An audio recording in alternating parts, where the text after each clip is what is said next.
Good evening and welcome to Q&A. Tonight, Kate Carnell, the former Liberal Chief Minister of the ACT, now CEO of the Food and Grocery Council.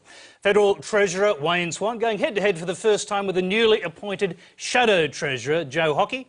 The Deputy Leader of the Greens, Senator Christine Milne, and Paul Howes, the National Secretary of the Australian Workers' Union. Please welcome our panel.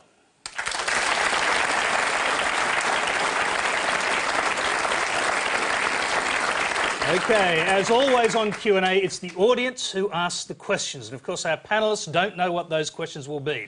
Though this panel, I'm sure, can guess that economics will play a big part tonight. Well, the program is live on the web from 9:30 Eastern Time, and you can now send your question via our website at abc.net.au/Q&A, Quanda, or use your phone to SMS a question to 197 55 222. There's a lot to talk about, so let's get to our very first question tonight, which comes from Ursula Dewar. Has Peter Costello become a source of instability within the Liberal Party, as some media reports are suggesting? Joe Hockey, that's got to be to you. I mean, could be to anyone else. You got tagged with being second choice to Peter Costello, that instability factor. Now, tell us about it. Well, there is no instability as far as I'm concerned. As I've said before, if you get offered a baggy green cap to play for Australia, you don't really care who you beat for the job. Full stop. Get on with it. OK. There was a long pause while the audience held their breath to see what that's all you would say. But listen... Well, look, you know, it is... In the United States, they call them beltway issues. The intrigue of the internal dynamics of a political party.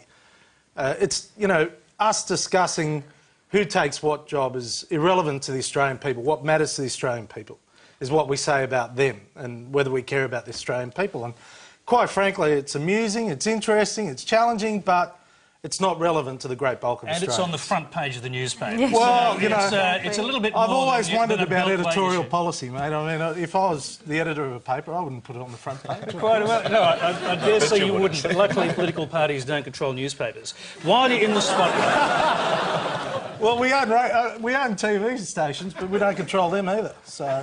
Yes, well, I think the people out there probably think they own the TV station, to be honest with you.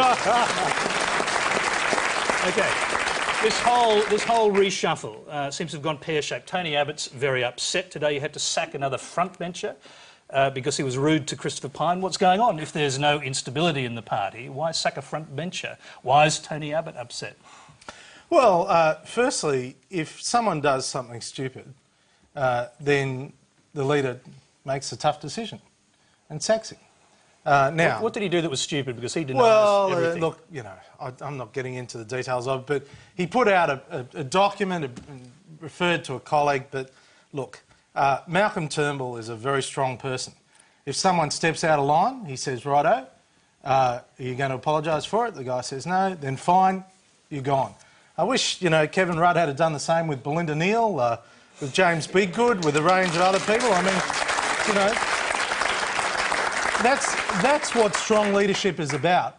It is about not tolerating behaviour that is unacceptable to the general bulk of Australia. So you're going to knock off Tony Abbott now?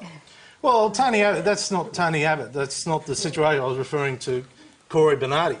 I know the unions have tried to knock off Tony Abbott a few times, so you're well experienced in it, Paul. We tried to knock you off, mate. I know you tried to. Oh, we did.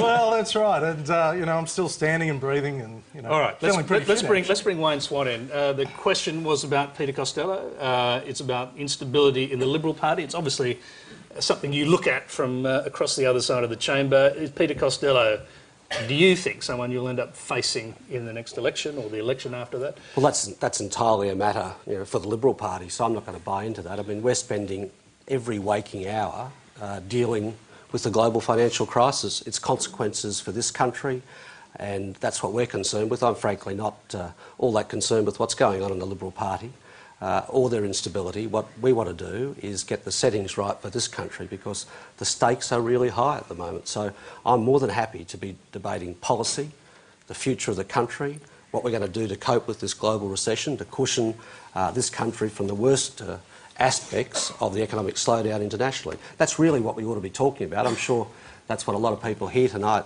want to talk about. There's an intense interest as I move around the community in where we are, what's happening globally. Believe me, we will be talking I'm sure about we will. this in great detail. We're going to just address the question that was asked just for a little while. Kate Carnell. I think it's always disappointing when somebody as talented as Peter Costello is on the backbench, but look, Peter's has made a choice. That's where he wants to be at the moment, and I can understand that. You know, he was Treasurer of this country for a very long time, and so being in a shadow Treasury role would be really, really difficult for somebody who'd been in the job. I think he's getting on with the job of looking after his electorate. That's a fair approach, and I think Malcolm has to take really strong leadership positions. It's hard running the opposition, harder in lots of ways than running government, because you're not, involved in those really major issues that keep everyone focused. I think it's absolutely essential that Malcolm takes strong leadership position and gets the team operating as a team. If someone doesn't want to be on the team, then they've got to be somewhere else, really. What I found more disturbing today was what Tony Abbott had to say about pensions. Yeah, exactly. Because that's what really relates to people out there. Now, whether Corey Bernardi reflected on another member of the front bench, frankly, isn't all that important. But what parties think about the pension, the base rate, how it should be funded, is something that really matters to millions of Australians. And that's a key policy question, where I'm quite happy to discuss the instability in the Liberal Party. OK, I can't let that go without just throwing that to Joe Hockey. I mean, what Tony Abbott said on radio was that the budget won't be able to afford a $35 increase to the pension. Well, what Tony Abbott said was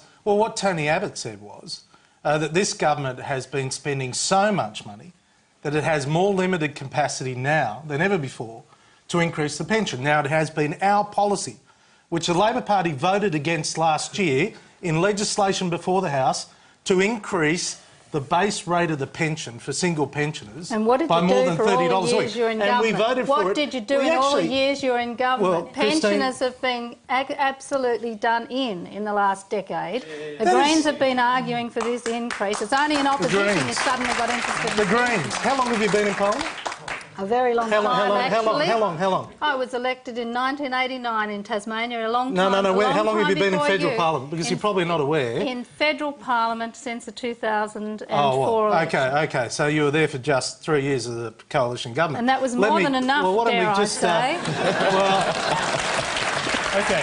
God bless the Greens. I mean, this is a Greens policy, of course.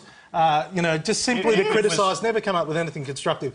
In fact, the answer. Hang on a minute. If I can get a word in. Hang on a minute. They were more constructive last week than you've been. If I can get a word in, yeah. The Greens are your best friends, are they, Wayne? I tell you what. The Greens are the best friends. I tell you what.